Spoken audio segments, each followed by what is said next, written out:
अवनी एक काम करो, गाड़ी को रिवर्स गियर में लगाओ। हाँ, लेकिन मुझे डर लग रहा है, पता नहीं गाड़ी कहीं इधर उधर चली गई तो। कुछ नहीं होगा, जैसा मैं बोलता हूँ वैसा करती जाओ। ओके, एक काम करो, गाड़ी को रिवर्स गियर में लगाओ और धीरे धीरे क्लच दबाओ और धीरे धीरे एक्सीलेटर छोड़ो, बस। अवनी बेटा, हम सिखा देते हैं तुम्हें गाड़ी चलाना। रमेश को तो वैसे भी ठीक से नहीं आता है। अरे काका, आप साइकिल चलाना तो ठीक से जानते नहीं है, गाड़ी क्या चलाएंगे? हाँ काका, आप ही सिखा दीजिए तो अच्छा है। ये तो सारा दिन फोन पे लगे रहते, मेरी तरफ ध्यान भी नहीं देते। अच्छा, एक काम करो, गाड़ी को रिवर्स गियर में लो। हाँ, हेलो,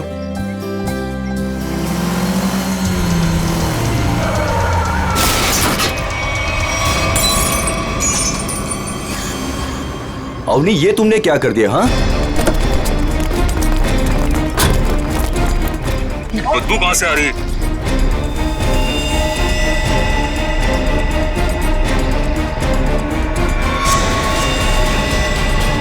इसके अंदर लाश कहां से आ गई? इसमें से बदबू भी कितनी आ रही है? हे भगवान, इन्होंने तो लाश देख ली।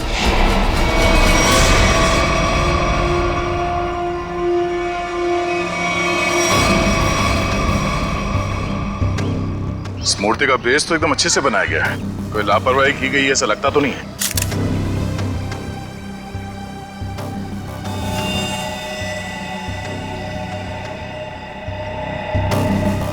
मगर इस मूर्ति में इसको रखा क्यों होगा? और वो भी ऐसे चहल पहल वाली कॉलोनी के बीच में रखी गई मूर्ति, वो भी ऐसे कॉलोनी के बीचों बीच जहां पे इतनी चहल पहल है।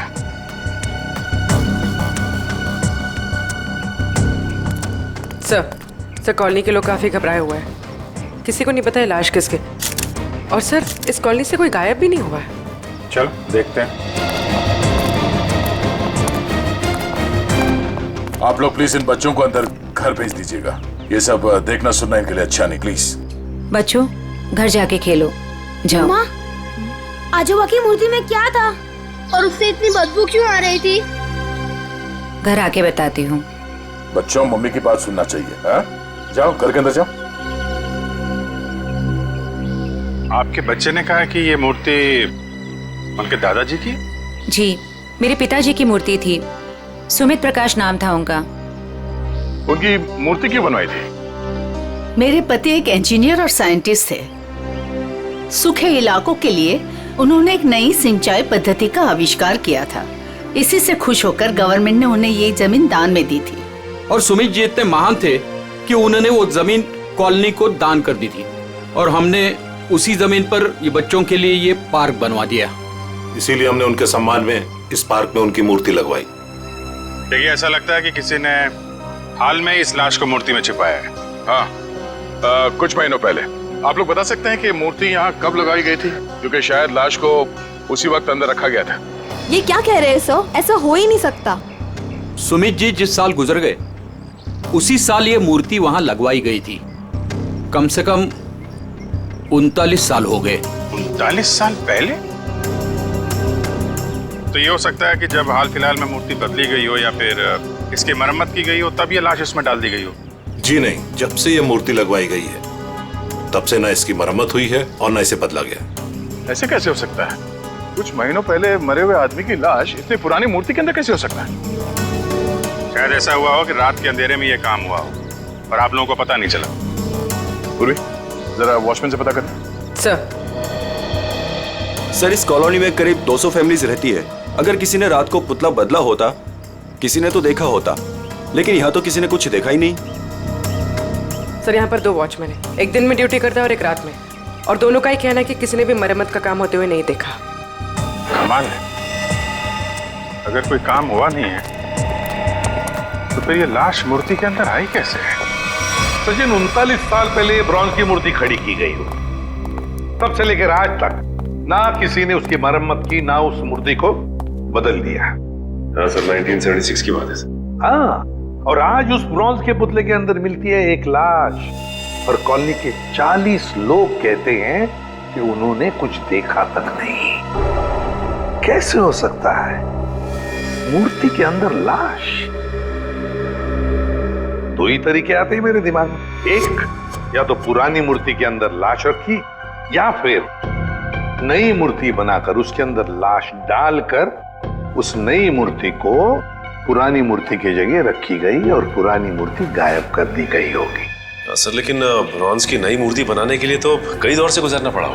पहले तो उसने प्लास्टर ऑफ पेरिस का ढांचा तैयार किया होगा, फिर उस ढांचे से उसने नया सांचा तैयार किया होगा, और फिर कम से कम 1200 डिग्री सेल्सियस पे उसने उस ब्रॉन्ज को पिघला कर उसमें डाला होगा, और फिर उसके टुकड़े किए होंगे। टुकड़ों को फिर वेल्डिंग करके जोड़ा गया होगा, फिर मूर्ति तैयार होगी तो उसे खड़ा कर दिया गया होगा। ये कुछ चुटकी भर में थोड़ी होता है, बहुत टाइम लगा होगा, बहुत टाइम लगा होगा। और सर लाश को मूर्ति में रखा गया होगा, मूर्ति को कॉलोनी में लाया गया होगा और फिर पुरानी मूर्ति की जगह रखा गया होगा। पूर्वी इतनी बड़ी मूर्ति कोई गोदी में उठाकर तो नहीं ला सकता, उसे लाने के लिए ट्रक या फिर कोई बड़ी गाड़ी लाई होगी, उसके साथ साथ उसे खड़े करने के लिए क्रेन लाया गया होगा। इतना सब अगर हुआ है फिर भी कॉलोनी के लोग कहते हैं कि उन्हें कुछ मालूम नहीं, ऐसा कुछ हुआ ही नहीं। सर फिर तो पहला वाला तरीका इस्तेमाल किया गया होगा सर। बॉडी को कॉलोनी में लाया गया होगा और फिर मूर्ति में रख दिया गया होगा। पंकज, मूर्ति को लेटाया गया होगा, उसके बाद उसके अंदर लाश को रखा गया होगा और फिर उसे खड़ा भी किया होगा। कैसे हो सकता है, कैसे हो सकता है ये? सर इतना अजीब तरीका लाश को ठिकाने लगाने का, खूनी को ये सब करने की जरूरत क्या थी? वही तो, इतनी तकलीफ क्यों? लाश को ब्रॉन्ज की मूर्ति के अंदर ही क्यों? कोई ना कोई वजह तो जरूर होगी, पर है कौन ये? है कौन ये? लाश है किसकी? कैसे मरा ये? मरा या मारा गया? इस आदमी की उम्र 45 साल है और इसकी मौत इसके सर पे लगी चोट की वजह है। अरे sir sir sir sir Hindi में बोलेंगे तो मुझे भी समझ में आएगा। क्या बोल रहे हैं? इस आदमी की उम्र 45 साल है और इसकी मौत इसके सर पर लगी चोट की वजह से हुई है। ये हुई ना? Thank you. और कुछ और बता सकते हैं? कोई जादू है, चुटकी बजाऊंगा हो जाएगा? अरे कोई जादू है जो चुटकी बजाऊंगा सब कुछ हो जाएगा? मन तो करता है चुटकी बजा दूं और ये आदमी गायब हो जाए। क्या बोले तुम? मतलब मैं कह रहा था साड़ुंके साहब, आप चुटकी बजा दे तो केस सॉल्व हो जाएगा। कितना किया है, ये तो कुछ भी नहीं है। हाँ लेकिन अभी मेरा चुटकी बजाने का मूड नहीं। ठीक है तो मैं उधर बजा लेता हूँ चुटकी। किधर चले जाते हो? हाँ देखिए आप, तारिका जी।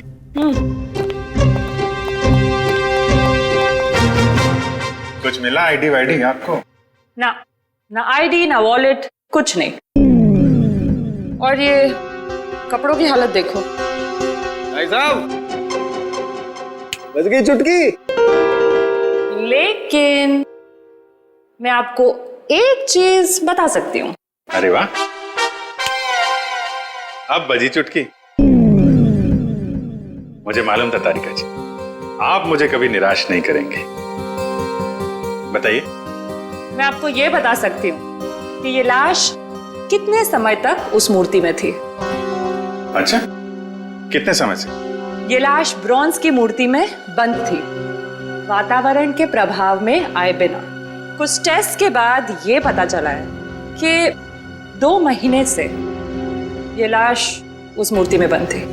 ओह, मतलब इस आदमी का खून 2 महीने पहले हुआ है? लगता तो ऐसा ही है। लेकिन सर, किसी ने इस लाश को देखा किसी ने उस मूर्ति में रखते हुए?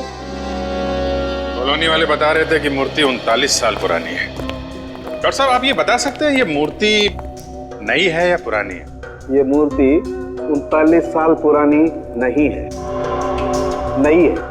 ओह, मतलब इस मूर्ति को वहां पे ट्रक में लाया गया होगा। किसी ने ट्रक को देखा कैसे नहीं? मुझे नहीं पता। सालुंके साहब, किसी ने उस क्रेन को कैसे नहीं देखा जिसके जरिए उस मूर्ति को अपनी जगह पे रखा गया? मुझे नहीं पता। सालुंके साहब, उस मूर्ति में वेल्डिंग कब और कैसे की गई? मुझे नहीं पता, मुझे नहीं पता, मुझे नहीं पता।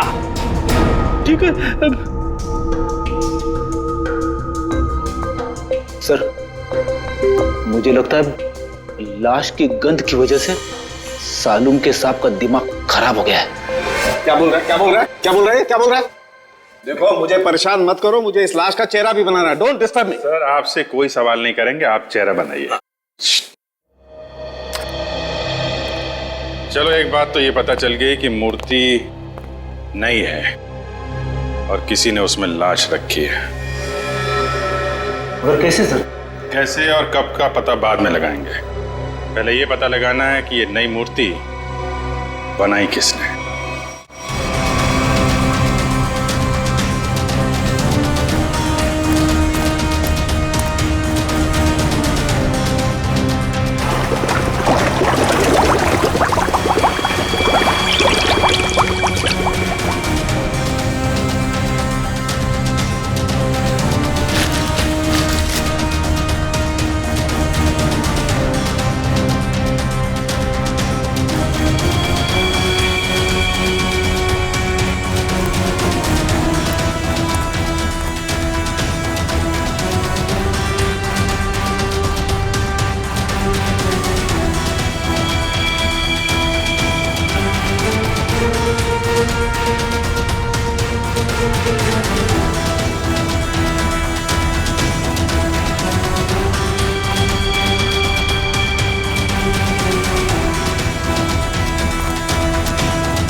दुकान में तो कोई नहीं दिख रहा।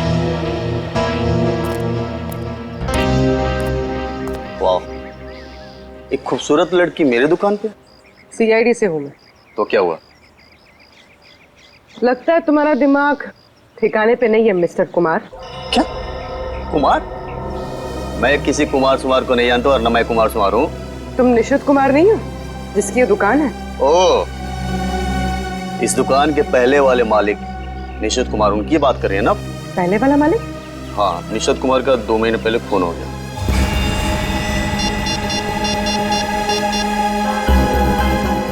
हेलो, अभिजीत साहब।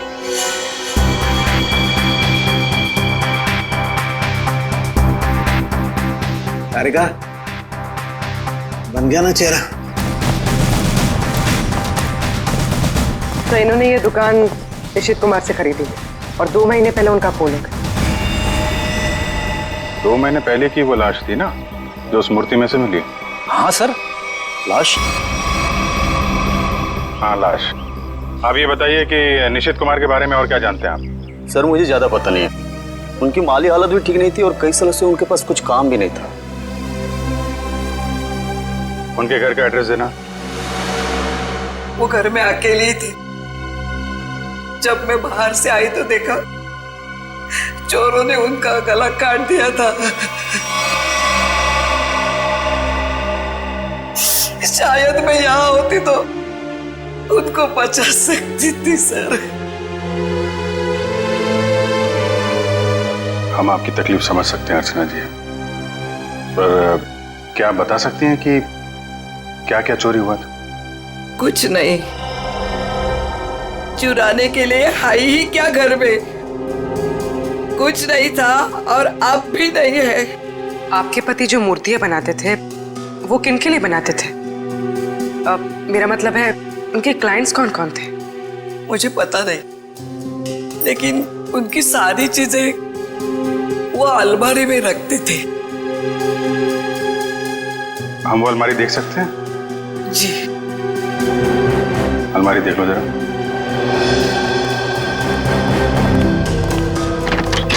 अर्चना जी, ऐसा भी हो सकता है कि ये चोरी का मामला ना हो।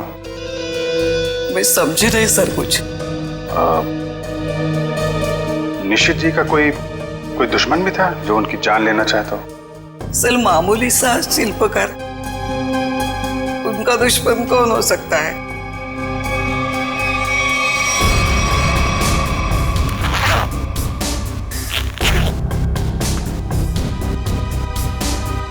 सर। हाँ बेट। इस फाइल में मूर्तियों की बहुत सारी न्यूज़पेपर कटिंग है सर। वो जो सारी मूर्ति बनाते थे ना, उसका सारा रिकॉर्ड इसी फाइल में रखते थे। और सर ये देखिए, तो ये मामला है, सुमित जी की मूर्ति भी इन्होंने बनाई थी 1976 में। अर्चना जी, मूर्ति बनाने वाले अक्सर अपनी बनाई हुई मूर्तियों का एक ढांचा अपने पास रखते हैं कि अगर मूर्ति टूट फूट जाए तो दोबारा बना सके। निशित जी भी ऐसा करते थे क्या? हाँ हाँ, उसके वो सारे ढांचे पिछले बाजू रखते थे। हम वो जगह देखना चाहेंगे।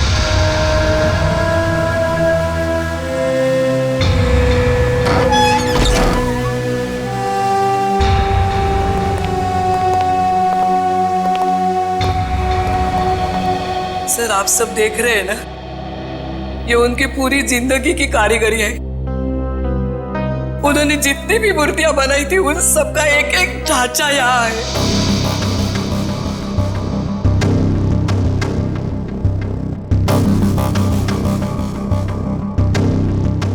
वो वाला नहीं दिख रहा है?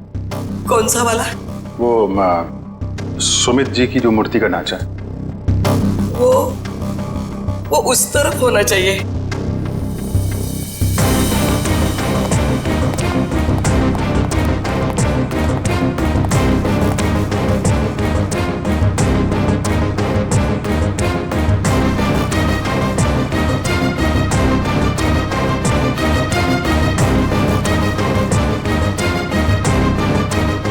आप क्या देख रहे हैं? ये मिट्टी देख रहे हो? यहाँ पे कोई ढांचा था जो अब नहीं है।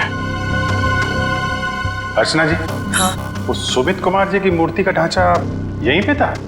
हाँ, यही था। ले गए। सर, आपका मतलब उन चोरों से तो नहीं? सुमित कुमार जी की मूर्ति का ढांचा चोर चुरा के ले गए। ऋषि जी का खून इस ढांचे की वजह से हुआ है। लेकिन सर, सुमित जी की मूर्ति का ढांचा चुरा के चोर क्या करेंगे? उस ढांचे की मदद से सुमित जी की नई मूर्ति बनाई गई और उस लाश को उसमें डाल दिया गया। लेकिन सर, हमें कैसे पता चलेगा वो लाश किसकी है? साड़ू के साहब लगे हैं ना लाश का चेहरा बनाने में। एक बार चेहरा बन जाए, सारी कहानी सामने आ जाएगी। हाँ डॉक्टर साहब, बन गया चेहरा?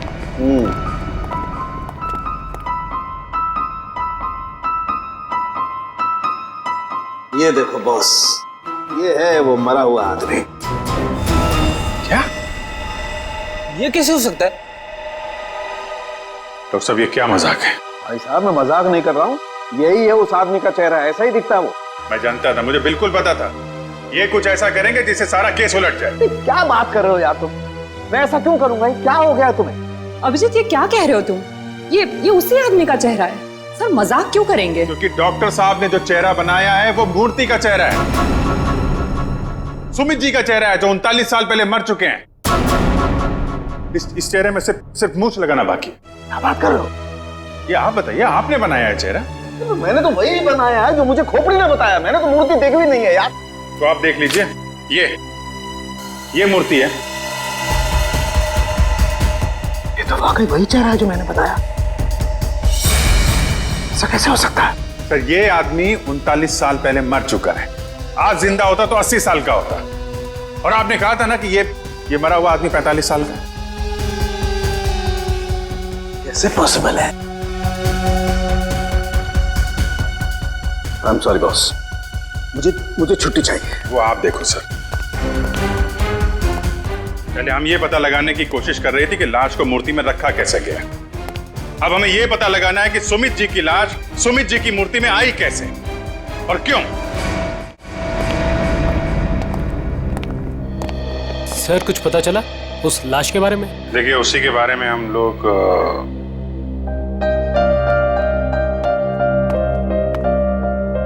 बच्चों, हमें आपकी नानी और मम्मी से कुछ जरूरी बात करनी है।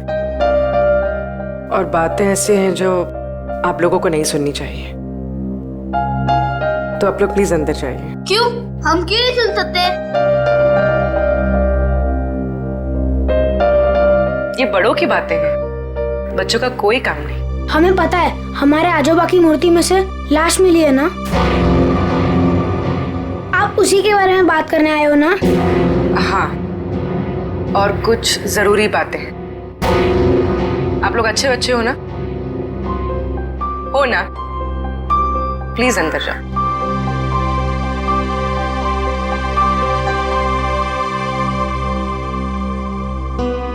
सर बताइए ना, क्या पता चला आप लोगों को? एक्चुअली इस केस की जांच को लेकर हम थोड़ी उलझन में हैं और हमें लगता है कि आप सुलझा सकती हैं इस उलझन को। कैसी उलझन? और मैं कैसे सुलझा सकती हूँ? दरअसल ये सब हमारे परिवार वाले जैसे ही हैं। जब से शादी करके आई हूँ इसी कॉलोनी में रह रही हूँ। ये लोग सब कुछ जानते हैं। आपको जो कुछ भी कहना है इनके सामने कह सकते हैं। ठीक है। आपके पति सुमित जी को गुजरे हुए करीब 39 साल हो गए, है ना? लेकिन सुमित जी की मूर्ति में से हमें जो लाश मिली है वो सुमित जी की है।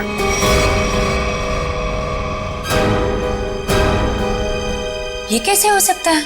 ऐसा ही हुआ है, ये देखिए।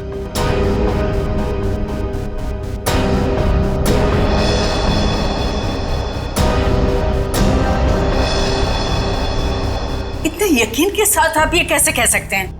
हाँ, ये हो ही नहीं सकता। जरूर कुछ भूल हुई है आप लोगों से। कोई भूल नहीं हुई। ये एक साइंटिफिक मेथड है जिसमें लाश की खोपड़ी का चेहरा बनाया गया है और यही चेहरा बना है सुमित जी का। लेकिन मेरे पिताजी की लाश कैसे आ सकती है? ये मुमकिन नहीं है। वही तो, लाश की उम्र करीब 45 साल की है। आपके पिताजी जिंदा होते तो 80 साल के ऊपर के होते हैं। अब बात यह है कि 80 साल का आदमी 45 साल का कैसे हो गया? ये मैं कैसे जान सकती हूँ? अब आपको नहीं पता तो हमें कैसे पता होगा? चेहरा तो बिल्कुल आपके पति का ही है। सर, उनकी मौत के बाद उनका अंतिम संस्कार मैंने ही किया था। अगर किसी ने लाश बदल दी हो या कहीं किसी तरह वो जिंदा भी होते तो भी 80 साल का इंसान 45 साल का हो ही नहीं सकता। वही तो, यही बात हमें परेशान कर रही है। अच्छा, आपके परिवार में कोई ऐसा आदमी था जो बिल्कुल सुमित जी से मिलता जुलता हो?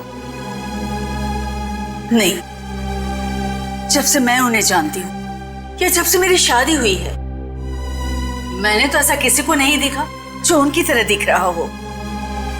चूंकि उस मरे हुए आदमी का चेहरा हूबहू आपके पति से मिलता जुलता है और उन दोनों में कोई संबंध है या नहीं, ये जानने के लिए मालती जी हमें आपकी थोड़ी मदद चाहिए।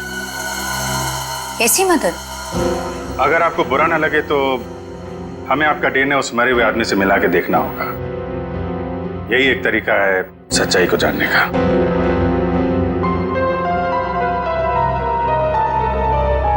ठीक है, मैं तैयार हूँ, क्योंकि हम भी इस सवाल का जवाब चाहते हैं।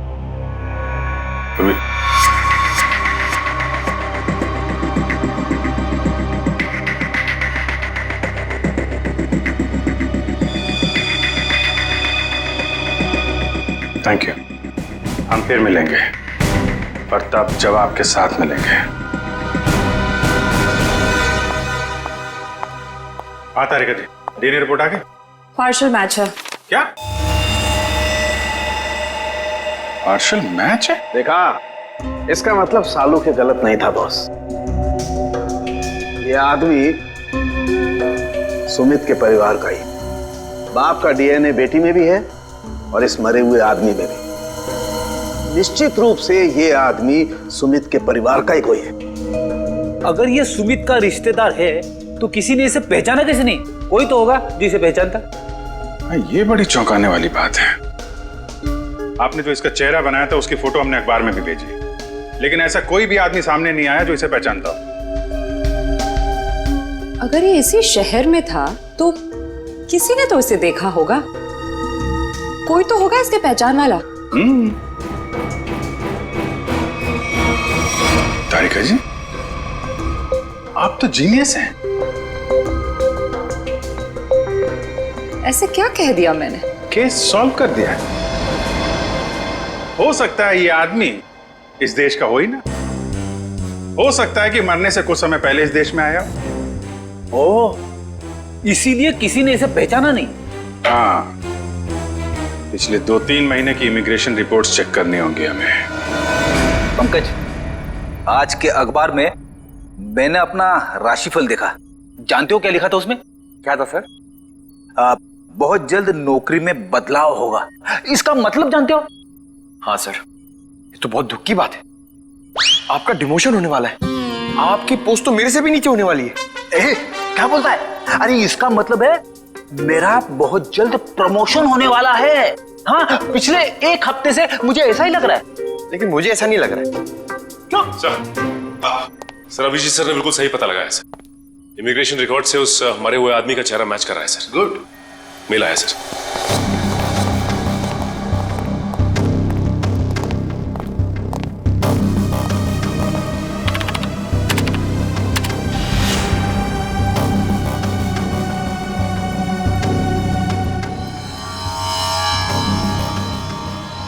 सचिन, ये तो बिल्कुल सुमित जैसे ही दिखता है।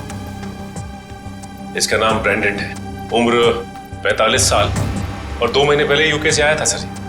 मतलब आते ही मौत हो गई उसकी। सर इसका नाम तो अंग्रेजों जैसा है पर लगता है इंडियन है। इस ब्रेंडन का घर का पता, फोन नंबर कुछ है? हाँ सर, जरूर।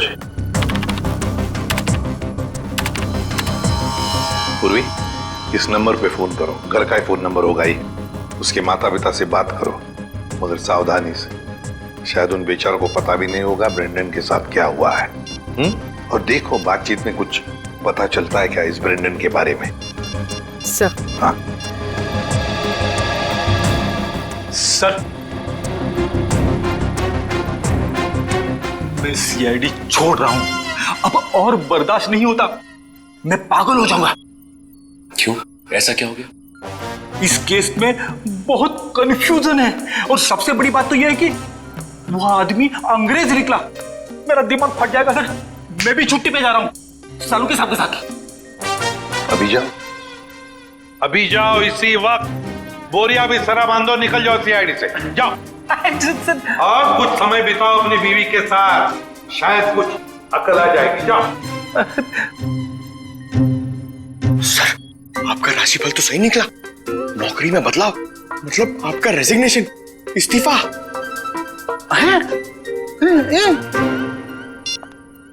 सर। हाँ पूर्वी, बात हो गई?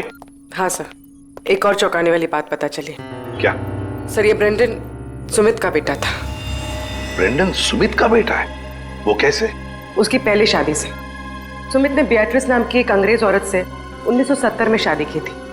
बेटे को जन्म देते हुए वो औरत मर गई। बीवी की मौत के बाद उसका दिल टूट गया और वो अपने इस बेटे को लेकर इंडिया वापस आना चाहता था, लेकिन उसकी बीवी के घर वालों ने बच्चे को आने नहीं दिया। इसलिए बच्चे को नाना नानी के पास छोड़कर वो इंडिया आ गया। और इंडिया में आने के बाद उसने अर्चना से शादी की और अपनी पिछली जिंदगी मिटा दी, किसी को कुछ भी नहीं बताया। और इसीलिए सुमित के इस बेटे ब्रेंडन के बारे में यहाँ पे किसी को भी कुछ पता नहीं था। Yes sir. हाँ, लेकिन ये ब्रेंडन इंडिया आया क्यों आया ये? सर, अपने नाना नानी की मौत के बाद उसे अपने पिता के बारे में पता चला, तो अपने पिता के परिवार वालों के बारे में जानने के लिए वो इंडिया आया था। कोई आदमी अपने परिवार के बारे में जानने के लिए इंडिया आता है और यहाँ पर उसका खून हो जाता है। नहीं नहीं नहीं नहीं, ये कोई और ही चक्कर है। सर, अब इस ब्रेंडन के खूनी तक हम कैसे पहुंचेंगे? शुरू से शुरू करके। सॉरी सर, आपका मतलब क्या था? एयरपोर्ट से पंकज, एयरपोर्ट से। जैसे ब्रेंडन एयरपोर्ट पर उतरा, पता लगाएंगे वो कहां गया, कैसे गया, किससे मिला।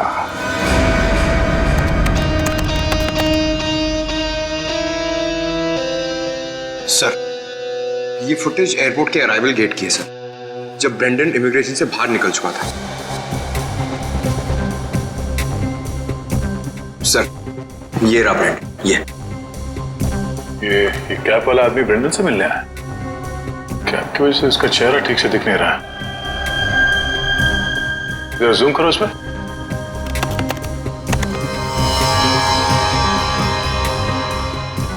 लगता है कि जानबूझकर ये आदमी अपना चेहरा छुपा रहा है। ये चाहता नहीं है कि उसका चेहरा कैमरे पे कैप्चर हो। आगे बढ़ो। सर ये दोनों तो पार्किंग की तरफ गए। इसका मतलब इस कैप वाले आदमी की गाड़ी पार्किंग में है। एक काम करो, इन दोनों के बाहर निकलने से आधे घंटे तक जितनी भी गाड़ियां एयरपोर्ट के पार्किंग लॉट से बाहर निकली है उन सब के डिटेल्स निकालो। पता चल जाएगा इस कैप वाले की कौन सी गाड़ी है। सर वो आदमी ब्रेंडन को जब एयरपोर्ट की पार्किंग में लेके गया उसके आधे घंटे बाद तक ये सारी गाड़ियां बाहर जाती रही सर। बस वे ठीक है, एक एक को फोन करो और पता लगाओ किस पैसेंजर को इन्होंने एयरपोर्ट से पिकअप किया और कहां जाके छोड़ा। हेलो जी, मैं सीआईडी से इंस्पेक्टर सचिन बोल रहा हूँ। अच्छा ये बताइए कि 15 फरवरी को आपकी कार इंटरनेशनल एयरपोर्ट पे गई थी किसी को छोड़ने के लिए? आप क्या करने गए थे? किसी को छोड़ने गए थे? मिसेस आंचल कुमार। ओके पूर्वी। Okay okay. क्या? किसको छोड़ने गए थे? Peter Frank. अच्छा ये कौन सी फ्लाइट से आए? ओके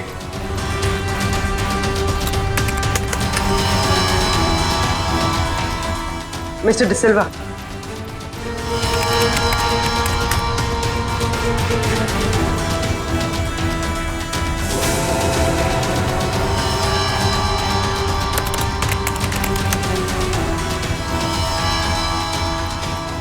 ओके पूर्वी। अब बचा है सिर्फ एक नंबर, ये VH 543259।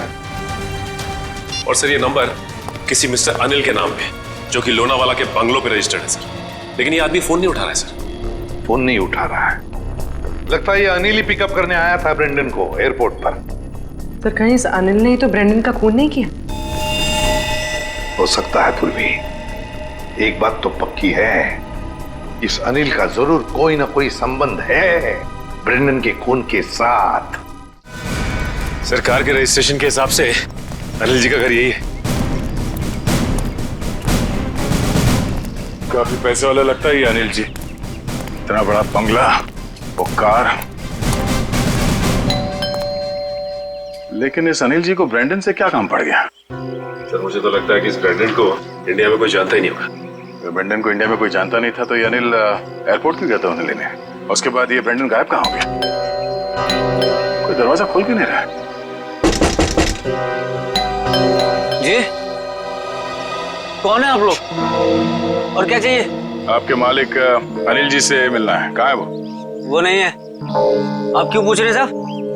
देखिए बेमतलब परेशान मत करिए, नहीं तो अभी पुलिस को फोन कर देंगे। हम लोग सीआईडी से हैं। सीआईडी? सीआईडी कहाँ से?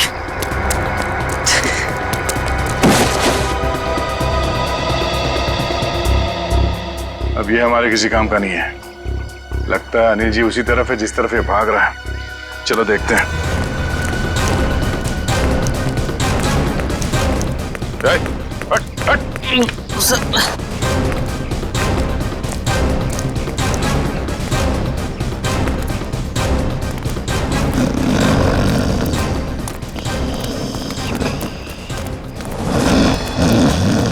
लगता है यही अनिल जी है। अनिल जी, मालिक और नौकर एक साथ शराब पी रहे थे यहाँ पे। अनिल जी, अनिल जी, जी।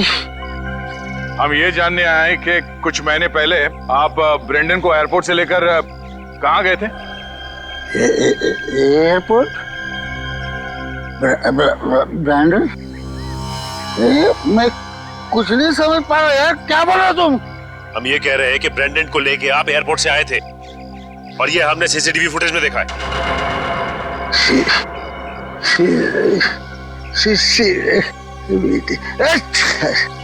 अनिल जी, आपकी कार कौन सी है?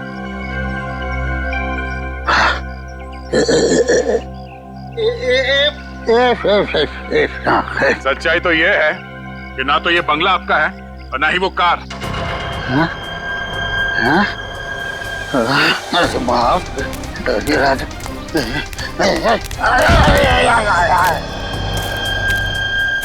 सच बताओ। सर मैं कुछ नहीं जानता सर। सर मैं तो एक मामूली सा वॉचमैन हूँ सर, वॉचमैन। ये मेरा मालिक है ना, मालिक, उसने अपना बंगला और कार मेरे नाम पर कर दिया सर। ये मेरा कुछ भी नहीं है सर। तो फिर किसका है? सर मैं कैसे बोलूं सर, मेरी जान चली जाएगी सर। देखो तुम चिंता मत करो, कुछ नहीं होगा तुम्हें। सिर्फ ये बताओ किसने कहा था तुम्हें ये सब करने के लिए? क्या बात है, आप लोगों ने हमें यहाँ क्यों बुलाया? कुछ पता चला क्या? हाँ, एक चौंकाने वाली कहानी। ये कहानी हम आप लोगों को भी सुनाते हैं। इस कहानी को हम वहां से शुरू करते हैं जब सुमित जी को सरकार ने जमीन दान दिया था। उस जमीन में सिर्फ एक छोटा सा गार्डन नहीं था, बल्कि वो जमीन भी था जिसपे आज मॉल बना हुआ है आपके कॉलोनी के पीछे। लेकिन इस बात का पता हमें क्यों नहीं चला? क्योंकि आप लोगों से पहले कुछ और लोगों को पता चल गया। उन्हें यह भी पता चल गया कि सुमित जी अपनी पूरी जमीन को बच्चों के पार्क के लिए दान करना चाहते हैं, और ये बात उन्हें अच्छा नहीं लगा। उन्होंने सुमित जी को रोकना चाहा। जब सुमित जी नहीं माने तो उनका फोन कर दिया। क्या? जी हाँ, सुमित जी का एक्सीडेंट कोई एक्सीडेंट नहीं था। इसकी प्लानिंग की थी उन लोगों ने, और उन लोगों ने जमीन का एक छोटा सा हिस्सा आपके कॉलोनी को दिया और बाकी बिल्डर्स को बेच दिए। वो मॉल जहाँ पे खड़ा है वो जमीन। बिल्डर से मिले पैसे से ऐश कर रहे हैं वो लोग। उनके पास देश विदेश में बहुत सारे घर हैं, बंगलो हैं, ढेर सारी गाड़ियां हैं, और ये बात किसी को नहीं पता, उनके दोस्तों और परिवार वालों को भी नहीं। और सुमित जी का बेटा ब्रेंडन जब अपने परिवार वालों से मिलने इंडिया आया तो उसे भी मार दिया गया। क्यों, ये हमें मालूम नहीं। और फिर बेटे की लाश को पिता के मूर्ति में छुपा दिया। अब ये कैसे किया है, ये हम जानना चाहते हैं। लेकिन वो कौन लोग हैं? यही हैं वो लोग।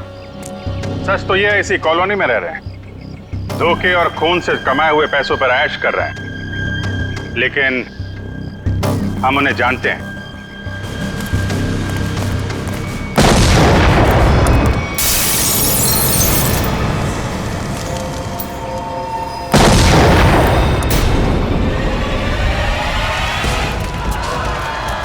अजय, अजय को पीछे आइए जल्दी।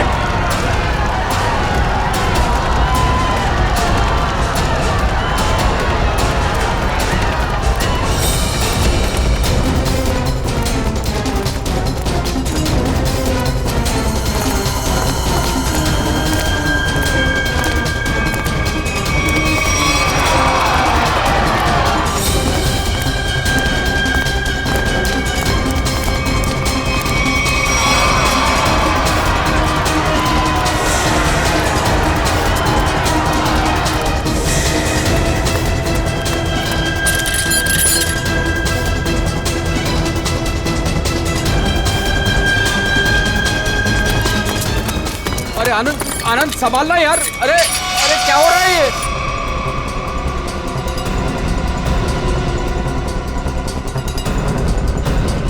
कहाँ भाग रहे हो? अरे सर उतारिए हम लोगों को। सर मर जाएंगे हम। सर नीचे उतारिए प्लीज। सर हमने तो तुम दोनों का नाम भी नहीं लिया था। हाँ, मगर तुम लोगों के लोनावले वाले बंगले पे गए थे हम लोग। नीचे उतारिए ना। अरे तुम लोग तो वैसे ही गिरे हुए आदमी हो। सुमित जी और ब्रेंडन का खून किया तुम लोगों ने। नहीं सर, वैसे हमें पता चल गया, तुम लोगों को मालूम पड़ गया था कि तुम्हारे करतूत के बारे में हमें पता चल गया। सर नीचे उतारिए प्लीज। इसलिए कॉलोनी वालों की जान को नुकसान पहुंचा है। हाँ? और अब उसका भगदड़ का सहारा लेके भाग रहे तुम लोग। सर उतारिए हमें। सर नीचे उतारिए प्लीज। नीचे उतारिए ना मर जाएंगे सर। सर नीचे उतारिए ना।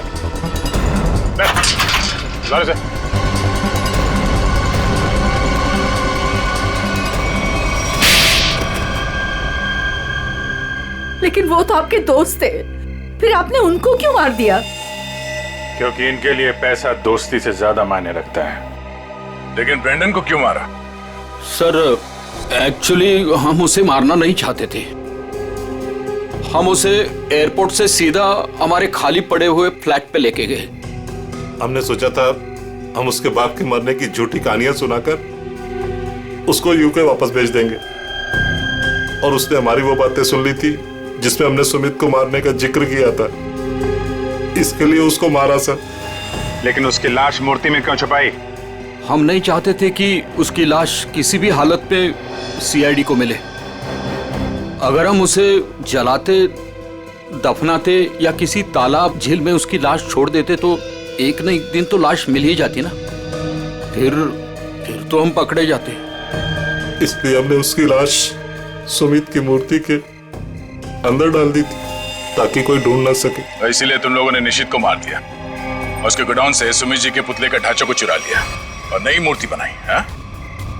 लेकिन तुम लोगों ने मूर्ति जब बदली तो कॉलोनी वालों को कैसे नहीं पता चला? वो सर, हमने एक दिन पूरे कॉलोनी वालों को रात के खाने की दावत दी थी और हमने उनके खाने में नींद की गोलियां डालती थी।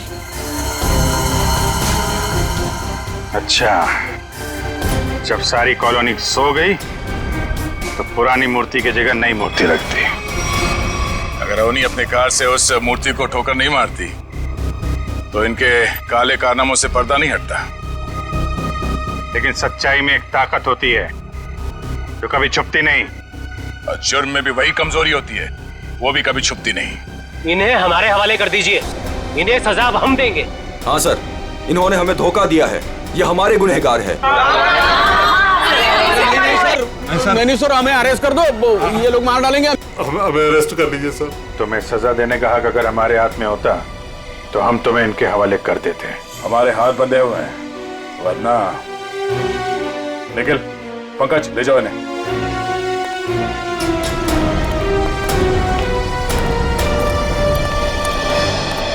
बेटा, आप लोगों का बहुत बहुत शुक्रिया कि आप लोगों ने ये गुत्थी सुलझाई और छिपे हुए गुनहगारों को पकड़ लिया।